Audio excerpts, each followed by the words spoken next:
Assalamualaikum warahmatullahi wabarakatuh. Yang terhormat Bapak Dr. Adi Nur Mahdi MBA selaku dosen pengampu mata kuliah Corporate Social Responsibility atau CSR. Pada kesempatan ini kami dari kelompok 2 akan mempresentasikan materi mengenai implementasi Corporate Social Responsibility atau CSR. Sebelum memulai, izinkan kami memperkenalkan anggota kelompok 2 yang terdiri dari saya sendiri Muhammad Inay Pramudia, Muhammad Naka Tirta, Mesya Aifa Fauzia, Jihan Afifah, dan yang kelima Tarisa Septiani, dan keenam Tania Ivanisari. Bagian pertama yaitu latar belakang. Di era bisnis modern saat ini, perusahaan tidak lagi bisa hanya fokus mengejar keuntungan atau profit semata. Perusahaan sekarang dituntut oleh berbagai pihak atau stakeholder untuk memiliki tanggung jawab moral, sosial, dan juga menjaga kelestarian lingkungan di sekitarnya. Dorongan perusahaan untuk melakukan kegiatan sosial ini berkaitan dengan teori legitimasi. Maksudnya, perusahaan secara terus-menerus berusaha agar kegiatan bisnisnya sesuai dengan norma yang diterima masyarakat, sehingga mendapat pengakuan atau izin untuk beroperasi. Namun pada kenyataannya pelaksanaan CSR di lapangan masih sering menemui kesenjangan antara aturan yang dibuat pemerintah dan praktik nyatanya. Banyak program CSR yang masih sebatas kegiatan amal sesaat seperti pembagian bantuan instan dan belum benar-benar mengarah pada program pemberdayaan ekonomi masyarakat. Selanjutnya, kita akan membahas definisi dan konsep dasar CSR. Secara umum, CSR merupakan konsep manajemen strategis yang terus berkembang seiring meningkatnya kesadaran global terhadap pembangunan berkelanjutan. Ada beberapa definisi penting yang perlu kita ketahui. Yang pertama, menurut Howard R. Bowen pada tahun 1953 yang dikenal sebagai Bapak CSR. CSR adalah kewajiban para pelaku bisnis untuk mengambil kebijakan dan tindakan yang sesuai dengan tujuan serta nilai-nilai yang dianut masyarakat.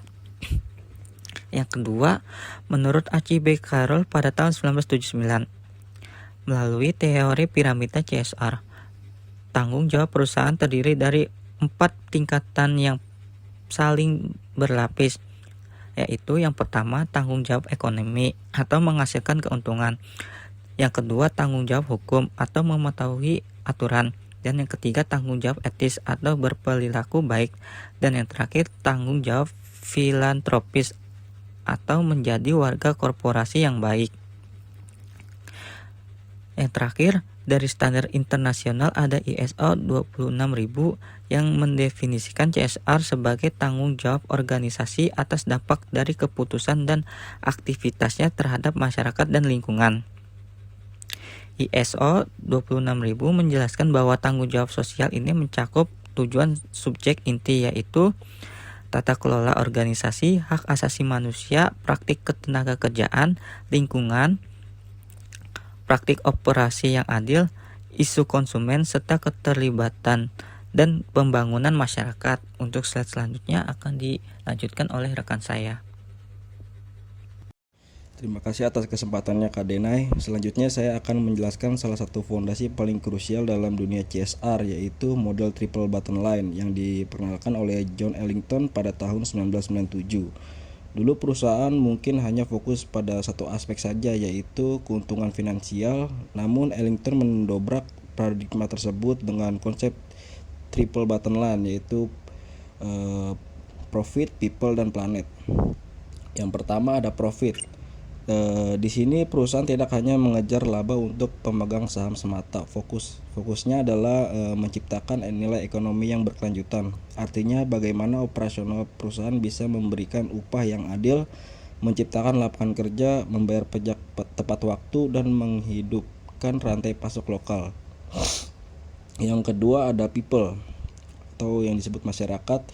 Perusahaan wajib berkomitmen pada praktik bisnis yang manusiawi. CSR di sini diwujudkan melalui investasi sosial seperti pemenuhan hak-hak buruh serta dukungan di bidang pendidikan dan kesehatan untuk memberdayakan komunitas di sekitar perusahaan. Yang ketiga ada planet. Ini adalah upaya perusahaan untuk meminimalkan jejak ekologisnya melalui pengelolaan limbah yang baik, menekan emisi karbon hingga pemulihan ekosistem. Perusahaan memastikan bahwa mereka tidak merusak rumah tempat kita tinggal demi keberlanjutan generasi mendatang. Singkatnya, Ellington ini menekankan bahwa perusahaan sukses adalah perusahaan yang mampu menyeimbangkan ketiga aspek ini secara beriringan. Selanjutnya ada slide motivasi perusahaan dalam CSR. Setelah memahami model 3 triple button line tadi, pertanyaannya adalah apa yang sebenarnya mendorong perusahaan mau melakukan CSR. Di sini ada 3 sudut pandang utama yang memotivasi mereka. Yang pertama, teori pemangku kepentingan atau stakeholder teori. Perusahaan menyadari bahwa keberhasilan mereka tidak lepas dari peran banyak pihak, mulai dari karyawan, konsumen, hingga pemerintah. Di sini CSR digunakan sebagai instrumen strategis untuk menjaga hubungan baik dan meminimalkan konflik. Jika semua stakeholder merasa mendapat manfaat, maka operasional perusahaan akan jauh lebih lancar. Selanjutnya ada teori legitimasi. Setiap perusahaan membutuhkan apa yang disebut sebagai social license to operate atau izin sosial dari masyarakat. Motivasi perusahaan melakukan CSR adalah agar mereka dianggap sah atau legit beroperasi di lingkungan tersebut dengan mengikuti norma masyarakat dan membangun reputasi yang baik. Perusahaan akan terhindar dari penolakan sosial. Yang ketiga ada kewajiban moral versus strategi bisnis. Di satu sisi ada motivasi etis karena perusahaan mereka telah menggunakan banyak sumber daya alam sehingga mereka merasa berhutang untuk mengembalikannya. Namun tantangannya adalah seringkali CSR ini hanya bersifat amal atau karti sesat. Melalui 3 motivasi ini kita bisa melihat bahwa CSR bukan lagi sekedar program sukarela, melainkan kebutuhan mendasar bagi perusahaan untuk tetap eksis dan diterima oleh dunia. Untuk slide selanjutnya akan dilanjutkan oleh Kamesha. Di slide selanjutnya terdapat konsep dasar dan tujuan implementasi CSR. CSR sebagai tanggung jawab perusahaan. CSR merupakan bentuk kepedulian perusahaan terhadap masyarakat dan lingkungan, serta upaya menciptakan keseimbangan antara perkembangan bisnis dengan kesejahteraan sosial. Yang kedua, ada prinsip triple bottom line. Implementasi CSR berlandaskan konsep profit, people, dan planet, yaitu menjaga keberlanjutan ekonomi perusahaan, meningkatkan kesejahteraan masyarakat, serta melindungi lingkungan untuk generasi mendatang. Dan yang ketiga, ada kewajiban hukum di Indonesia. Pelaksanaan CSR di Indonesia telah diatur dalam Undang-Undang Nomor 40 Tahun 2007 tentang perseroan terbatas pasal 74, yaitu mewajibkan perusahaan menjalankan tanggung jawab sosial dan lingkungan. Baik, selanjutnya kita masuk ke pembahasan inti, yaitu bagaimana tahapan dalam mengimplementasikan program CSR. Berdasarkan literatur Wibisono pada tahun 2007, terdapat 4 tahapan utama yang saling berkaitan. Tahap pertama adalah perencanaan atau planning. Tahap ini diawali dengan awareness building, yaitu membangun kesadaran internal perusahaan akan pentingnya CSR. Setelah itu, dilakukan CSR assessment untuk memetakan kondisi internal dan kebutuhan masyarakat. Dan diakhiri dengan CSR manual building, yaitu penyusunan pedoman teknis yang menjadi acuan dalam pelaksanaan program. Tahap kedua adalah pelaksanaan atau implementation. Pada tahap ini, rencana yang sudah disusun mulai diwujudkan dalam tindakan nyata, mulai dari pengorganisasian sumber daya, sosialisasi kepada karyawan dan pihak terkait, hingga eksekusi program di lapangan. Lebih dari itu, tahap ini juga mencakup proses internalisasi, yaitu menanamkan nilai-nilai CSR ke dalam budaya kerja perusahaan. Tahap ketiga adalah monitoring dan evaluasi. Tahap ini dilakukan secara berkala untuk meninjau perkembangan dan pencapaian target program CSR. Hasil evaluasi ini penting untuk memastikan program memberikan manfaat yang nyata dan terukur, serta menjadikan masukan untuk perbaikan program selanjutnya. Dan tahap terakhir adalah pelaporan atau reporting. Pada tahap ini, perusahaan menyusun laporan yang mendokumentasikan seluruh aktivitas, anggaran, dan dampak dari program CSR. Laporan ini berfungsi ganda, yaitu sebagai bahan evaluasi internal untuk perencanaan program ke depan, sekaligus sebagai bentuk transparansi dan pertanggungjawaban kepada masyarakat, pemerintah, dan investor. Tingkatan implementasi CSR. Selain tahapan, implementasi CSR juga dapat dibedakan berdasarkan tingkatannya. Menurut di 2010, terdapat 5 tingkatan implementasi CSR yang menunjukkan sejauh mana perusahaan mengintegrasikan tanggung jawab sosial ke dalam kegiatan bisnisnya. Pada slide ini, kita akan membahas 2 tingkatan pertama. Tingkatan pertama adalah compliance atau kepatuhan. Pada tingkatan ini, perusahaan menjalankan CSR semata-mata untuk memenuhi peraturan dan perundang-undangan yang berlaku, baik undang-undang maupun peraturan pemerintah yang terkait dengan bidang usahanya. Jadi, implementasinya masih sebatas pemenuhan kewajiban dasar dari regulasi. Tingkat kedua adalah filantropi atau filantropi. Pada tingkatan ini, perusahaan menunjukkan kepeduliannya melalui pemberian bantuan atau sumbangan kepada masyarakat.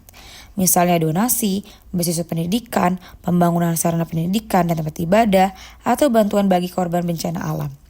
Tujuannya adalah meningkatkan kesejahteraan masyarakat melalui kontribusi sosial yang diberikan. Tingkat ketiga adalah community development atau pengembangan masyarakat.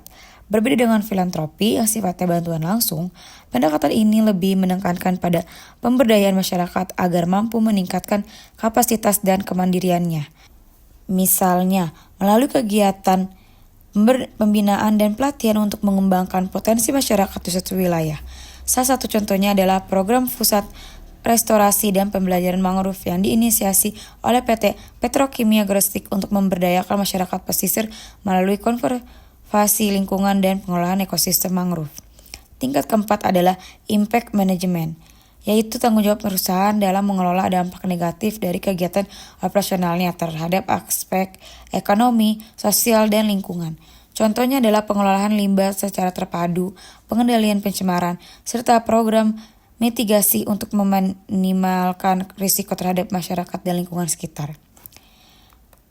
Dan yang terakhir, tingkat kelima atau yang paling komprehensif adalah fully integrated.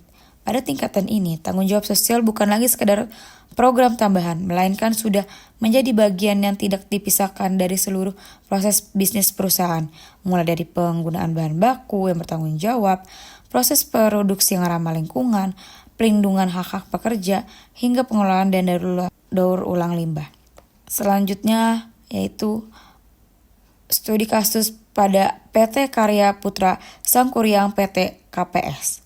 Untuk melihat bagaimana teori dan tahapan CSR ini diterapkan dalam praktik nyata, kita akan membahas 2 studi kasus. Yang pertama adalah PT Karya Putra Sangkuriang atau PT KPS. Berdasarkan penelitian Saldera et al., perusahaan manufaktur ini menjalankan program penghijauan dan pengelolaan sampah bagi masyarakat di sekitar area operasional pabrik, khususnya warga RW 15 Kampung Bojong, Desa Cipacing. Dari segi pendekatan, program ini sesuai dengan tahapan implementasi CSR menurut Wibisono, yaitu dimulai dari perencanaan, pelaksanaan, evaluasi, hingga pelaporan.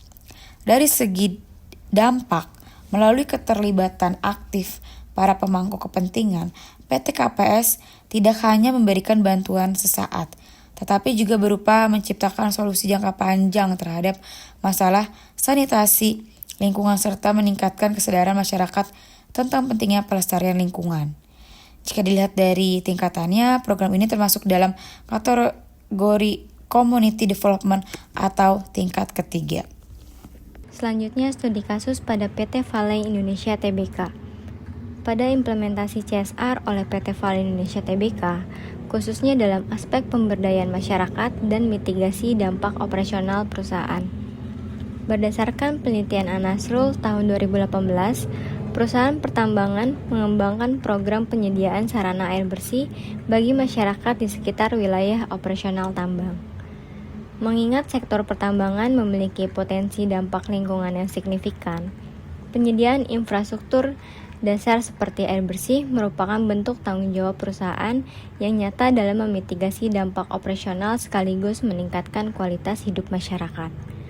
Hasil evaluasi menunjukkan bahwa program tersebut memberikan manfaat langsung berupa peningkatan akses air bersih, kesejahteraan sosial, serta pengembangan kapasitas masyarakat.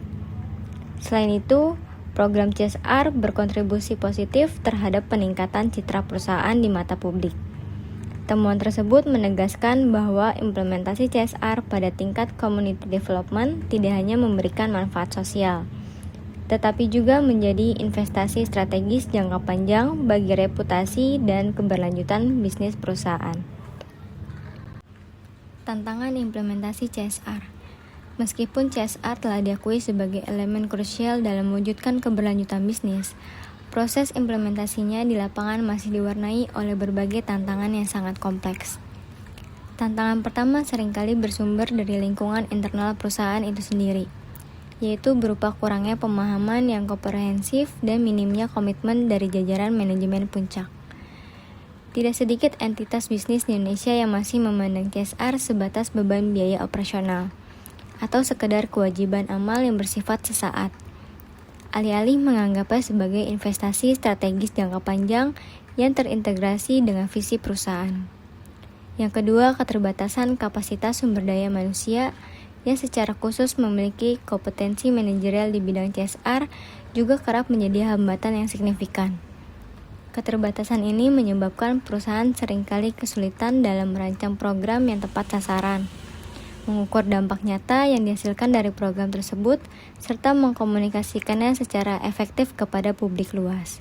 Yang ketiga, tantangan berikutnya yang tidak kalah sulit berkaitan dengan faktor eksternal, yaitu meliputi tatanan regulasi serta kondisi sosial ekonomi masyarakat. Dalam konteks negara berkembang seperti Indonesia, implementasi program CSR kerap kali dihadapkan pada lemahnya penegakan regulasi, tumpang tindih peraturan antara tingkat pusat dan daerah, serta kurangnya sinergi yang terbangun antara sektor swasta, institusi pemerintah, dan lembaga swadaya masyarakat atau LSM. Melanjutkan pembahasan tantangan, berikut adalah 3 tantangan lainnya yang juga sering dihadapi dalam implementasi CSR. Tantangan keempat adalah faktor sosial, yaitu adanya ketimpangan demografis di setiap daerah yang menuntut perusahaan menggunakan pendekatan kearifan lokal yang berbeda-beda dan unik sesuai karakteristik wilayah masing-masing. Tantangan kelima adalah partisipasi, yaitu rendahnya kesadaran dan keterlibatan aktif masyarakat. Hal ini terjadi karena masyarakat cenderung hanya menjadi penerima bantuan secara pasif, padahal idealnya mereka seharusnya menjadi subjek utama dalam proses pembangunan. Tantangan keenam adalah keberlanjutan, yaitu program-program CSR yang sifatnya amal sesaat atau charitable belum diarahkan pada pemberdayaan jangka panjang yang mandiri dan berkelanjutan. Untuk mengatasi berbagai tantangan ini, diperlukan kolaborasi yang harmonis dan keterbukaan informasi di antara seluruh pemangku kepentingan, agar tujuan utama dari CSR dapat tercapai secara keberlanjutan. Berdasarkan seluruh pembahasan yang telah disampaikan, dapat disimpulkan bahwa CSR bukan sekedar bentuk tanggung jawab sosial perusahaan, melainkan merupakan investasi strategi jangka panjang yang mendukung keberlanjutan bisnis. Implementasi CSR akan lebih efektif jika diarahkan pada pendekatan community development atau pengembangan masyarakat, bukan sekadar filantropis atau bantuan sesaat. Selain itu, pelaksanaan CSR juga harus selaras dengan prinsip triple bottom line, yaitu menyeimbangkan aspek profit, people, dan planet.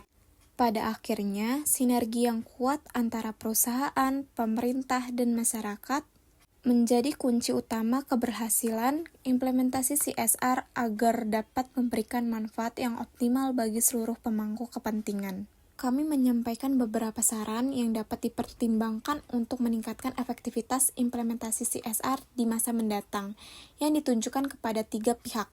Bagi perusahaan, diharapkan dapat menerapkan CSR secara terstruktur, mulai dari identifikasi kebutuhan masyarakat, pelaksanaan program, hingga monitoring dan evaluasi, sehingga CSR menjadi bagian dari strategi bisnis yang berkelanjutan, bukan hanya program pelengkap. Lalu bagi pemerintah diharapkan dapat mengharmonisasikan berbagai regulasi terkait tanggung jawab sosial dan lingkungan, serta berperan sebagai fasilitator yang menjembatani kepentingan perusahaan dengan kebutuhan masyarakat. Dan bagi masyarakat, diharapkan dapat berpartisipasi aktif sebagai mitra pembangunan, bukan sekedar sebagai penerima bantuan pasif, sehingga tujuan pemberdayaan masyarakat dapat tercapai secara berkelanjutan. Demikian presentasi yang dapat kami sampaikan mengenai implementasi Corporate Social Responsibility. Kami berharap materi ini dapat menambah wawasan kita semua mengenai bagaimana perusahaan dapat mengintegrasikan kepedulian sosial dan lingkungan ke dalam strategi bisnisnya secara berkelanjutan. Terima kasih perhatiannya, kurang lebih mohon maaf. Wassalamualaikum warahmatullahi wabarakatuh.